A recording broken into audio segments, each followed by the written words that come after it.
The wind off the Atlantic smelled like rain and salt and something older, as if the ocean had been keeping a secret too long.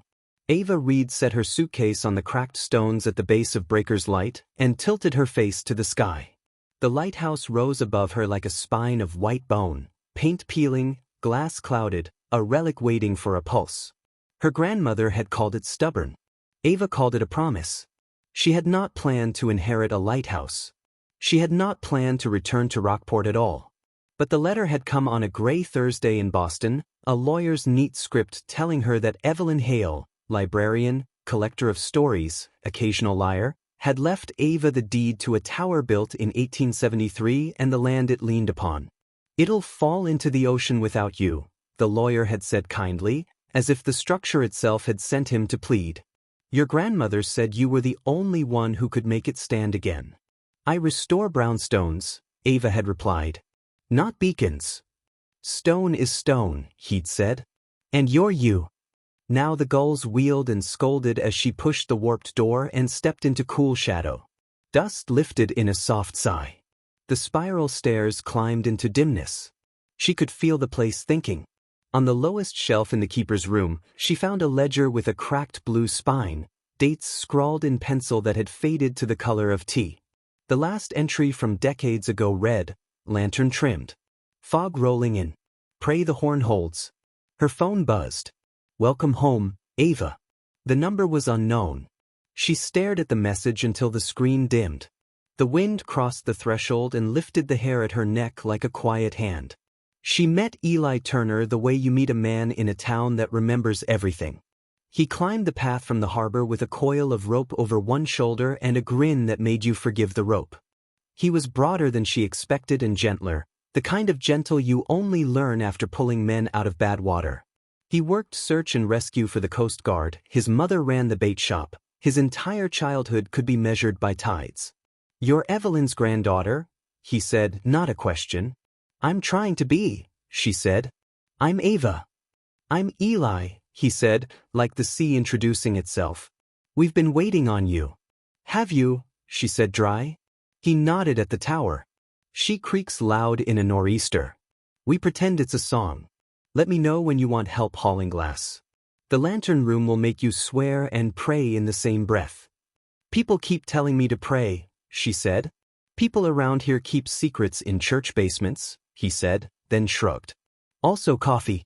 There's more caffeine than piety." She found him back on the path that evening, arms full of toolboxes. He stayed while the light thinned and told her which bolts would shear in cold, which steps always lied about being sturdy. He never asked her why she'd come without a ring. He didn't ask about the city she'd left. He didn't ask about Mark. 2 years ago, Mark had knelt on a pier in Boston with a ring like a star and a speech he'd practiced until each word shone. She had said yes. 3 months later, he had not shown up for dinner. He had not shown up for anything after that. The police had said what police say when the clues are kind and useless. Adults leave, adults decide, adults invent new names for themselves. She had slept beside a phone that would not ring and learned how to hold anger like a teacup that burned. When the lighthouse came, she had packed the ghosts with the dishes. On her second morning, she cleaned the glass of the lantern room until the sky sharpened. Her grandmother had sewn a pocket into the curtain by the east window, an old habit of hiding where no one bothers to look. Ava slid a hand into the seam and felt paper. A key taped to a folded note. "Don't trust anyone who tells you the ocean forgives. It forgets. There's a difference. If you're reading this, you found the key. It opens the floorboard under the keeper's desk. Use it when the wind is honest." Evelyn Hale had loved riddles. She had also loved the sound of her own voice. Ava waited until the afternoon breeze quieted and turned the key. The board lifted with a complaint. Inside lay another ledger, older than the one on the shelf. The pages smelled like salt and thyme and the underside of a drawer that has always been locked. Names of ships, dates and weather, neat as a ledger should be. But near the back, a different hand took over, sharper, hurried. June 12, 1975. Serena Vale says the crate comes tonight. Not to tell the men. June 13th. Serena says our fathers took too much from this coast. She says we are only collecting interest. The name snagged her. Serena Vale. In a town this size, a name could be a circle. It could also be a blade. The text came again at dusk. Pretty glass. Be careful it doesn't cut. Spam, Eli said when she showed him, easy as flicking a fly. But he took the number and forwarded it to a friend at the station. If someone's playing games, we can make them bored. I don't think bored is what they want, she said. He looked at her, not unkindly. What do you think they want? To remind me that lighthouses do 2 jobs, she said. They call you home. They warn you off. He stilled for a moment. Evelyn always said you talked in lines like that. Scared the boys in high school. I didn't grow up here, she said. You did in the way that counts, he said. Someone stubborn loved you and taught you how to listen. On the 3rd day, she went into town to buy more gloves and paint that declared itself weatherproof as if daring the winter to argue. The gallery on Harbor Street glowed like a lantern under a glass roof. A woman in a navy dress stood in the doorway, hair pinned like a tide pulled back. Her voice was the kind that made you agree before you understood. That was Evelyn Stride, she said before Ava could speak. In your shoulders. Stubbornness in the knees. I'm Serena. The name made Ava want to step sideways. She did not. Ava, she said. I grew up in Rockport when everyone knew who kissed who by the way their gloves came off, Serena said. I put faces on walls now. I find the stories that deserve to be framed. Did you know her? Ava asked. My grandmother. Knew her enough to feel blamed by her, Serena said, smiling without teeth. Evelyn managed the library like a tribunal. She confiscated my romance novels and gave me wailing logs instead. I learned to love both. You're working at Breaker's Light. I am, Ava said. The town wanted to tear her down in '95, Serena said. Too expensive to keep. They said the coast didn't need her anymore. But the coast remembers who has saved it. You were on the keep her list, Ava said. Serena's mouth tilted. I was on every list. I like to be where decisions happen. That night, Ava dreamed she was standing in the lantern room with her palms on the glass. The light turned around her like a patient star. Far below, on the rocks, 2 figures argued with their hands. One lifted something that flashed. The other stepped back at the wrong second. She woke with her heart doing the work of the horn. Days made their arrangements. In the mornings, she scraped and sanded, listening to the gossip of gulls and the old iron whine of bolts that had been asked to do too much. In the afternoons, Eli hauled and steadied and taught her the weather like a second alphabet. A kindness grew between them, quiet as lichen. He told her about a rescue in January that ended with a boy who should have died teasing Eli about his haircut. She told him about a teacher in Southie who taught her how to build a bookshelf out of mistakes and pine. In the evenings, she walked the shore and read her grandmother's second ledger under the weak lamp and asked the ocean whether forgetting was the same as forgiving. On a Friday sticky with the promise of a storm, she found another message in the ledger. The entry dated July 2, 1975 was only 5 words. She took the money. She promised.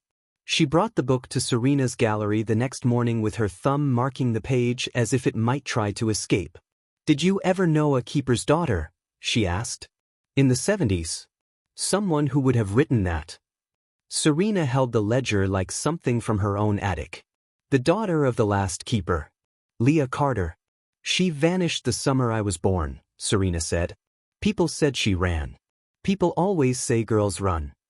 What do you say? Ava asked. I say that when men lose things they say the tide took them, Serena said. And when women lose things, they say it wasn't worth keeping. She closed the book and handed it back. Be careful whose names you say out loud. The storm came at night like a rehearsal for something worse. Breaker's Light moaned and then found her spine. The horn bellowed.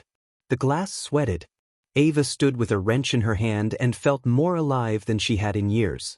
She had loved Mark with a hope that made plans. She loved the tower with a faith that made lists. The next text was a photograph. Her grandmother in the lantern room, years younger, hair firm as a helmet, eyes a dare. Behind her, a man whose face had been mostly cut from the frame. Only a jaw and an edge of a smile. The caption said, "We are always 2 people. The person we love. The person who leaves." Block it, Eli said, when she told him on the path the next morning. Let the number scream into an empty room. What if the empty room is exactly where they live? She said. He studied her. Do you want me to stop telling you to ignore it and start telling you I'll stand between you and it? I want you to stand beside me, she said. The town summer festival arrived as it always did, with lemon ice and regrets and kids throwing rings at bottles that never wanted rings. Serena hung photographs along a fence, faces in black and white, boats that had not yet learned to sink, hands holding other hands as if those other hands might float. A man in a baseball cap stood by the lobster roll tent and watched Ava too long. When she looked at him, he looked at the sky. When she looked away, he looked again. He moved like someone who had borrowed a body and was still learning the measurements. She went back to the lighthouse with the taste of vinegar and sugar on her tongue. Eli followed with a bag of nails and a jar of jam from his mother as if the one logically led to the other. In the keeper's room, she pried up another board and found a box wrapped in oilcloth. Inside were letters bound with twine. Leah Carter's handwriting this time, tight and quick and sure of itself. The first began, he says the money isn't dirty if it buys clean things. He says we're taking back what they took. He says love is proof. Proof of what? Ava whispered. That the wrong man can make right words sound like a hymn, Eli said. The second letter made her sit. The third made her stand again. Leah had fallen in love the way girls do when someone older teaches them to see their own face like a prize. She had believed him when he said the crates from the ships were harmless. She had believed him when he swore the cash would build a school, a clinic, a future. She had believed him until she didn't, and then she had tried to run. The last letter ended with I hid what mattered under the floor. If I don't come back, tell my sister I told the truth. What did she hide? Eli asked. The ledger, Ava said. The names. The route. The promise. They heard footsteps on the stairs. Eli's hand went to the hammer without thinking. Serena appeared in the doorway with 2 cups of coffee and a smile that could have sold winter to Maine. You work like a penance, Serena said, passing the cups. Ava, you have paint on your face. It's a look, Ava said, wiping her cheek. Rockport needs its looks, Serena said, walking to the window. We pretend we're a postcard so no one asks why there's blood in the margins. She turned, almost playful. Have you found anything good in Evelyn's hiding places? Ava put the letters back in the box and slid it with her heel. Dust, she said. Serena watched the floor and pretended not to. People keep telling me to be careful, she said. I'm always careful. It's other people I'm worried about. She placed the empty cups on the desk. Come to the gallery tonight. There's a piece I want you to see. After she left, Eli breathed out. She knows. She knows everything, Ava said. She just wants to see if I'll say it first. He pressed his thumb to the edge of the desk and left a crescent of worry. Lock the tower tonight. I'll be up at 10. If I'm not, call me until the phone yells. At 9, the rain started again. At 9:15, the lights in town blinked. At 9:30, the unknown number sent a line that made the room colder. He's not dead, Ava. He's learning his lines. She dialed Eli. His phone went to voicemail. She tried again and again until her own name sounded strange in her mouth. The path outside shone like a vein. The lighthouse hummed like something alive. She heard a step on the landing that was not the building failing. She picked up a wrench and held it against her thigh the way you hold a truth. He stood in the doorway, damp hair, hat brim low, the same mouth that had pressed promise against her palm on a pier in Boston. The ring she had returned gleamed on his smallest finger like a joke. Hello, Ava, he said. You look exactly the way I remember you when I don't sleep.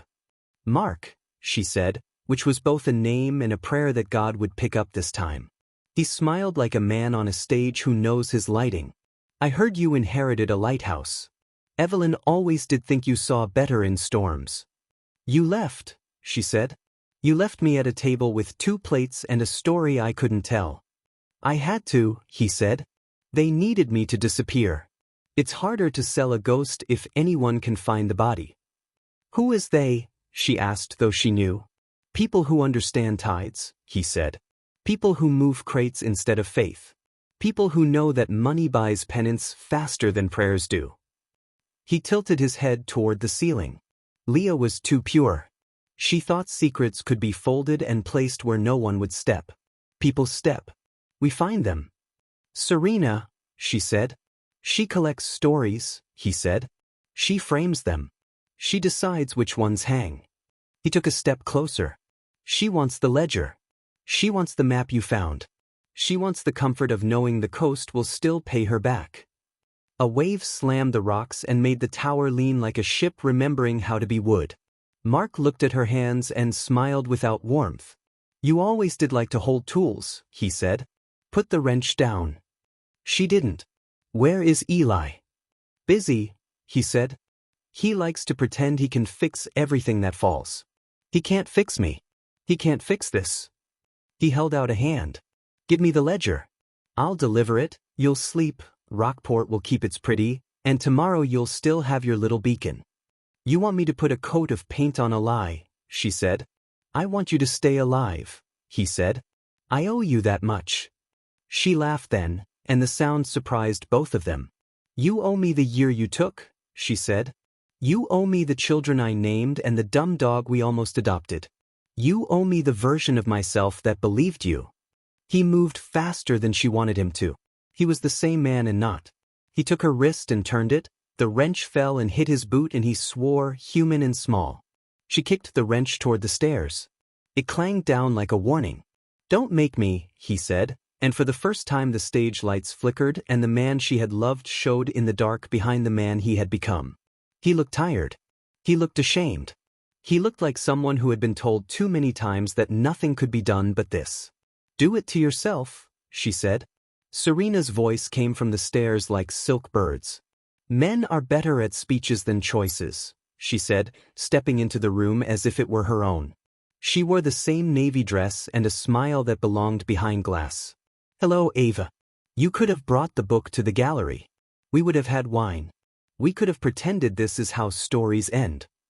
Leah ended on these steps, Ava said. You made sure no one asked why. Serena's smile did not change. Leah believed she could tidy what her father began. She believed men with soft hands could carry heavy boxes without dropping them on girls. She believed love was a witness, not an alibi. Belief can be very dangerous in a town like this. She looked at Mark the way a teacher looks at her least reliable student. Take the book. We don't need her.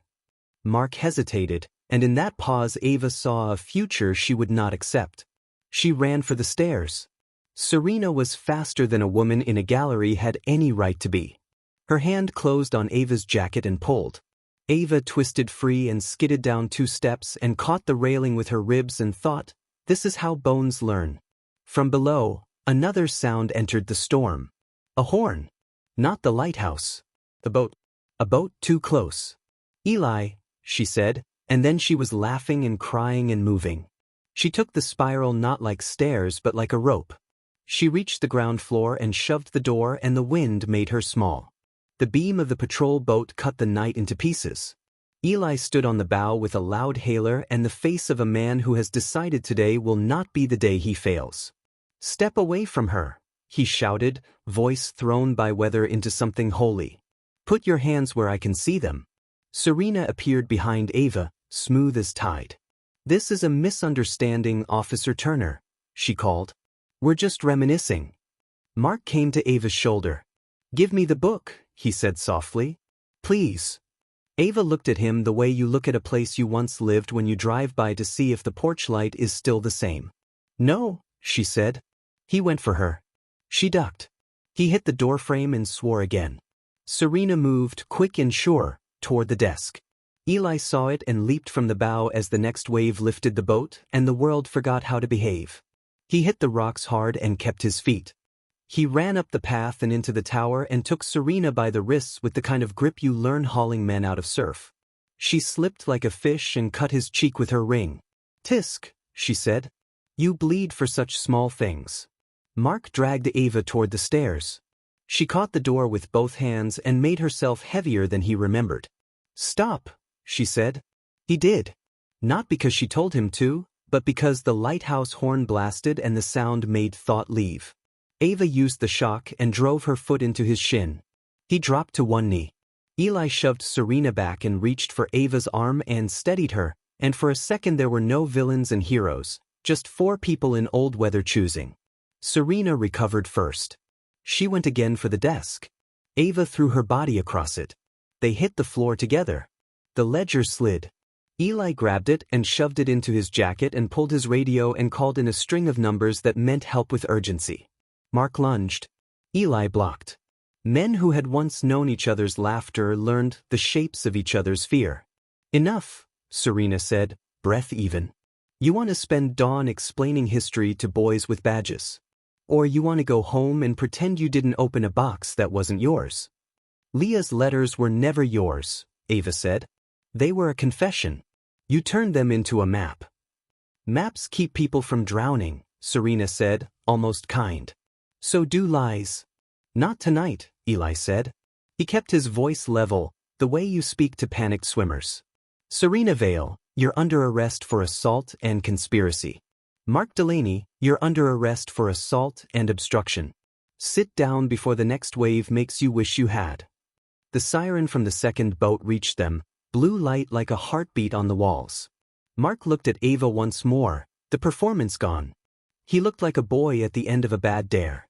He moved for the door, the old choice to run sparking like a reflex. He hit the wet stones at speed and the sea, always listening, accepted his weight and then rejected it.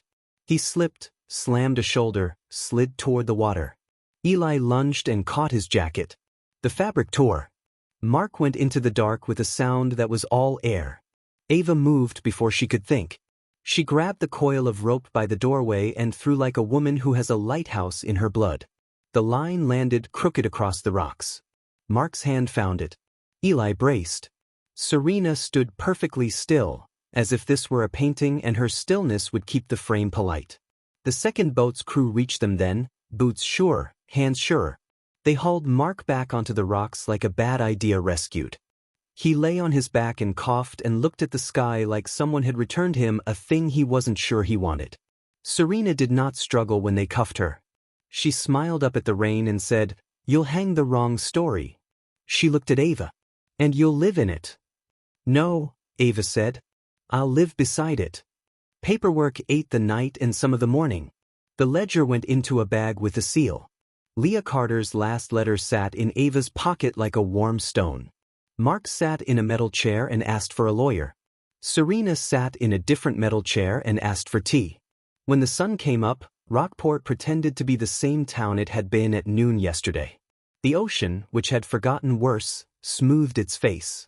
Eli walked Ava back to Breaker's Light after the statements and the signatures and the rubber stamps. The path was a ribbon of wet. He touched his cut with the back of his knuckles and winced when the salt stung. "I've had worse," he said, which was probably a lie, but one with manners. "Thank you," Ava said. The words were small. They were also the exact size of what she meant. "You did the throwing," he said. "Good arm. You could make the socks look at you twice." She laughed, then surprised herself by crying at the same time. He stood beside her until the weather inside her calmed. He didn't say it would be okay. He didn't say any of the bright empty things people throw at the tired.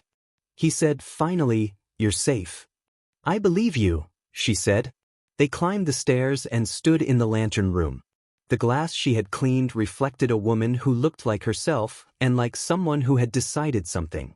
The sea winked sun where it wanted. The horn slept. In town, the gallery door would be locked for a long time. The Coast Guard would pack the ledger in something that did not leak. Lawyers would ask questions in rooms that smelled like carpet. Rockport would murmur. Evelyn's photograph on the mantel would watch everything and judge with love. Ava rested her palms on the railing and let the wind teach her a new alphabet. "I used to think I wanted a story that ended with a ring," she said. "I think I just want a life that begins with honesty." "Those two can be the same," Eli said. "If the people are." "And are we?" she asked, not coy. "We can be," he said. They stood like that for a while, side by side, not touching because not touching made the promise simpler. When she finally reached for his hand, it felt like a tool she already knew how to use.